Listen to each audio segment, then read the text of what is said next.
Tomara que engasgue e morra. Não, você não ouviu errado, foi isso mesmo que eu disse. Tomara que engasgue e morra. Foi exatamente isso que o meu filho ouviu de um coleguinha.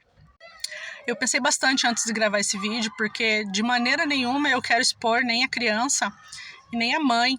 Só que como eu moro numa cidade pequena, é muito fácil ligar as situações às pessoas. E eu quero deixar claro que a minha intenção não é expor ninguém. A minha intenção é só mostrar pelo que as crianças neurodivergentes passam. Todo mundo diz que é muito fácil ser autista, né? Só autista para ter benefício. Mas essa parte ninguém lembra. Então meu filho estava numa atividade que ele faz fora da escola, uma coisa separado. É uma coisa que o Enzo já tinha saído dessa atividade há algum tempo atrás, ele desistiu de ir, justamente porque a gente já estava tendo problema com esse mesmo menino, né? O menino já tinha pedido pro Enzo mentir para mim, algumas coisas e tal, já estava tendo alguns comportamentos assim que eu não acho legal. Eu já tinha conversado com a mãe dele a respeito, tinha separado o Enzo dele. E aí, depois de algumas brincadeiras meio chatas que esse menino fez, o Enzo não quis mais fazer essa atividade. E aí agora, no começo do ano, eu insisti para que ele voltasse, porque é uma coisa que faz muito bem para ele. Além de ser uma atividade muito recreativa, né? Ele brinca com as outras crianças, interage, ainda faz muito bem fisicamente. Insisti para que ele voltasse. Só que o mesmo problema voltou. O menino fazendo piadinhas desagradáveis, dando apelidos, bagunçando durante as brincadeiras, sabe? Brincando errado, para poder deixar meu filho nervoso. E aí, nesse dia em que isso aconteceu, o professor veio, a hora que eu cheguei para buscar o Enzo, o professor veio me contar que na entrada o menino já tinha feito um comentário desagradável e o professor viu ele fazendo, chamou ele no canto, conversou separado com ele a respeito disso e também ao final da aula ele conversou com todas as outras crianças a respeito do respeito. Afinal de contas, a maioria das crianças que frequenta ali aquela aula são crianças de 9 a 12, 13 anos.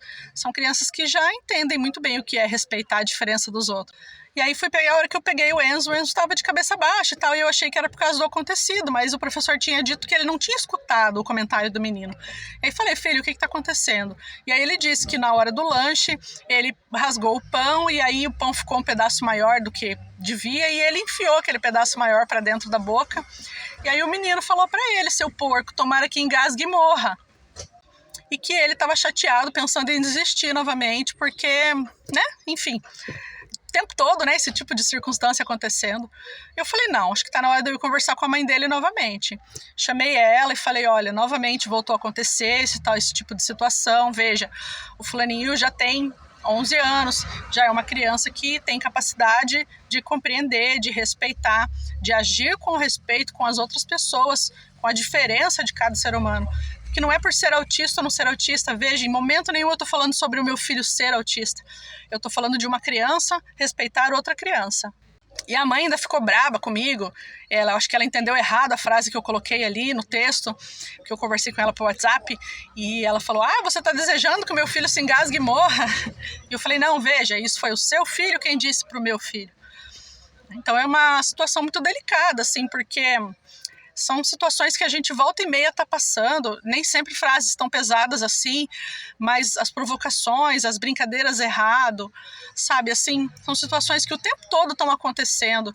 E eu acho que é muito engraçado um professor ter que chegar numa turma e chamar a atenção das crianças sobre respeitar, porque o professor, não é obrigação do professor ensinar a respeitar, a obrigação de ensinar a respeitar é da mãe e do pai, é dentro de casa que a gente aprende a respeitar as pessoas, sejam elas brancas, pretas, amarelas, gorda, magra, neurodivergente ou não, idoso, jovem, criança, não é só respeitar o mais velho, é respeitar o ser humano, é respeitar o outro, e isso a gente ensina dentro de casa.